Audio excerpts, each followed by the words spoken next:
Kaum Melayu dan kaum Cina ni jelas ada masalah identiti yang sangat teruk. Mereka mendapati bangsa Melayu adalah bangsa yang tak berkebolehan, tak pandai, tak pijak seperti mereka, malas dan sebagainya. Datuk Dr. Teo Kok Siong dalam akaun TikTok yang bernama The Merdeka Time.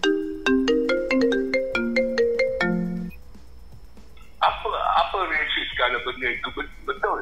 Tengok sajalah dekat Thailand, tengok sajalah dekat Indonesia, tak ada pun sibuk nak pleasekan pelancong-pelancong daripada China menggunakan bahasa mereka sendiri. Tetapi kat Malaysia ni, kenapa pula kita nak buat macam tu? Memalukan.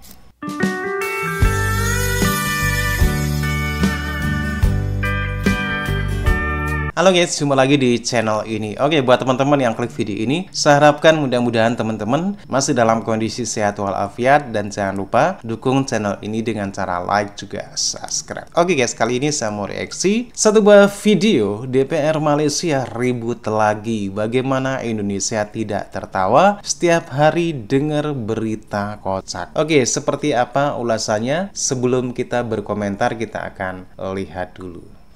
Isu perkauman antara Cina dan Melayu di Malaysia baru-baru ini semakin menjadi-jadi. Hal ini tidak terlepas dari bom waktu yang selama ini menghantui Malaysia. Masalah bahasa, tulisan, nasionalis hingga ekonomi, selalu menjadi akar dari setiap perselisihan. Dominasi kaum Cina di Malaysia sudah semakin tidak terbantahkan.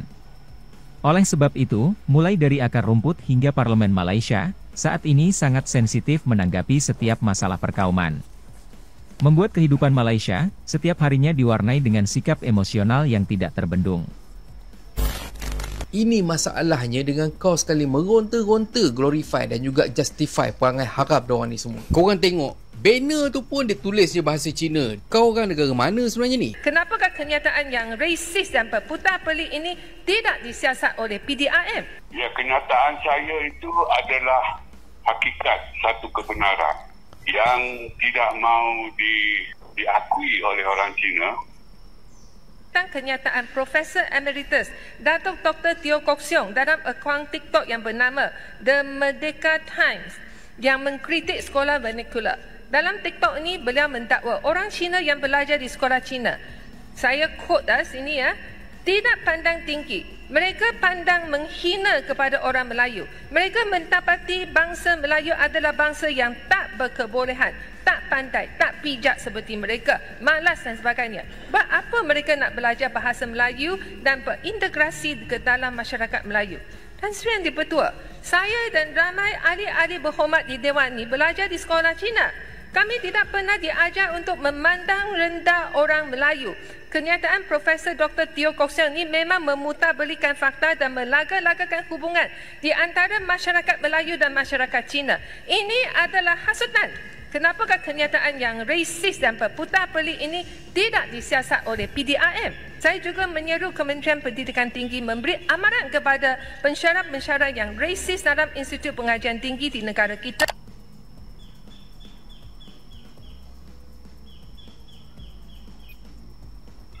Apa resis kalau benda itu betul? Ini kenyataan. Ini kerajaan boleh semak dalam sembang di grup WhatsApp orang Cina. Ya, kenyataan saya itu adalah hakikat satu kebenaran yang tidak mau diakui oleh orang Cina. Tidak ada putar balik fakta, bukan nak menghasut. Ini hakikat yang sebenarnya. Jadi kita harus tahu perkara yang sebenarnya untuk kita memahami masalah sekarang dan untuk kita cuba selesaikan masalah sekarang. Jadi ialah sudah tentu mereka tidak mengaku dan mereka akan tanya bukti. Buktinya adalah dalam sembang-sembang Cina sesama Cina dalam WhatsApp. Kerajaan boleh akses bila-bila saja. SKMM boleh akses untuk mengetahui, dan saya ada bukti tentang satu grup itu, dan saya pernah buat laporan kepada SKMM pada tahun lepas waktu hari raya puasa, dan SKMM siasat, SKMM hantar maklum balas kepada saya mereka telah refer kes itu kepada polis. Mereka masukkan saya dalam grup itu tanpa persetujuan saya lah. Dan bila mereka masuk saya dalam grup mereka itu, mereka ada tujuan lah untuk macam menyerang saya. Jadi mereka serang saya habis-habisan lah. So maksudnya perkara ini perkara biasa dalam grup itu eksklusif Cina. Sesama Cina itu mereka sembang macam-macam lah.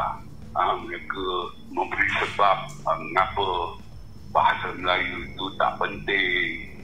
Tersangkop sendiri pernah berkata kan, dalam satu seminar di Parlimen pada tahun lepas bahawa bahasa Melayu tidak ada nilai ekonomi bila dibandingkan dengan bahasa Cina dan bahasa Inggeris.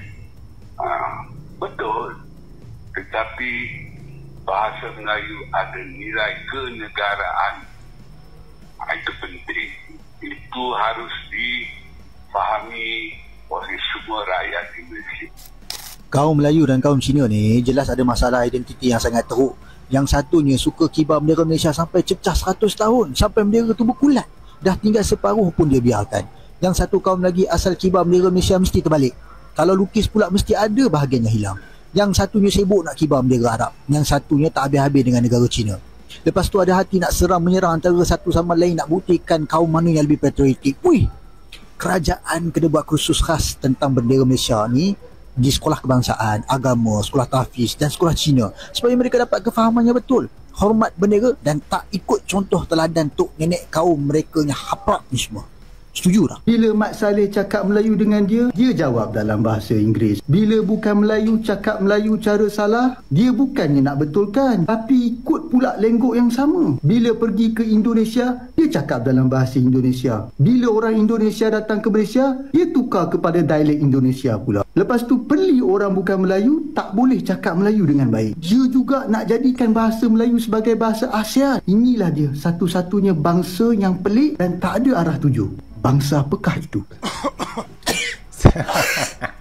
Tidakkah seorang guru yang didakwa menyuruh pelajarnya pulang ke China kerana kurang fasih berbahasa Melayu sedang disiasat Kementerian Pendidikan? Menteri Pendidikan Fadlan Sidik berkata, perkara berkenaan diteliti KPM secara mendalam di samping siasatan yang dijalankan oleh pihak polis. Beliau menegaskan Kementerian Pendidikan tidak berkompromi dalam soal perkauman yang berlaku di sekolah dan melibatkan guru maupun pelajar atau mana-mana pegawai. Berhubung kes ini, siasatan sudah berlangsung dan tindakan akan dilakukan berdasarkan kepada hasil siasatan.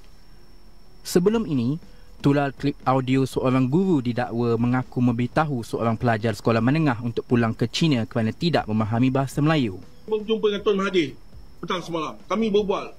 Sepatutnya saya hadir bersama mesyuarat dengan dia hari kemarin. So ada pembentangan oleh pihak tertentu. Pihak benda kaum Cina yang rasa takut apa yang berlaku dalam negara kita. Kumpulan Cina sendiri pun risau apa yang berlaku dalam negara kita. Dan dia kata kenapa Tuan boleh tentukan 5 tahun lagi hilang kuasa politik Melayu, hilang tanah Melayu. Dia kata sebenarnya tinggal 2 tahun saja lagi Tuan. Dia perjelaskan perinci. Saya belum nak dedahkan lagi. Ada satu masa yang kita dedahkan.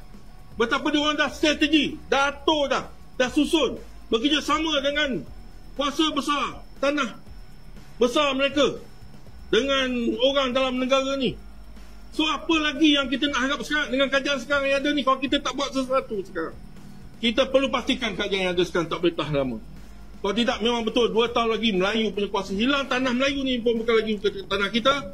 Dan lihatlah betapa penghajarnya YB daripada Selangor.